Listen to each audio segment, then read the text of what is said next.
જતી વખતે મને ફરી ફરી જોતી, મારા વગર ના રહેતી.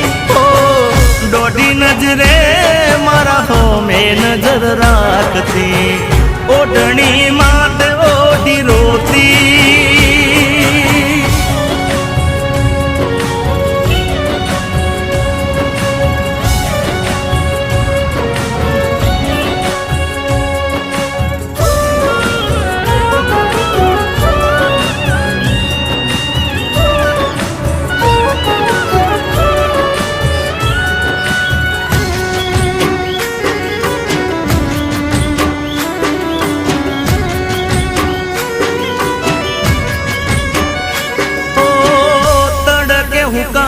હશે ઓઢણી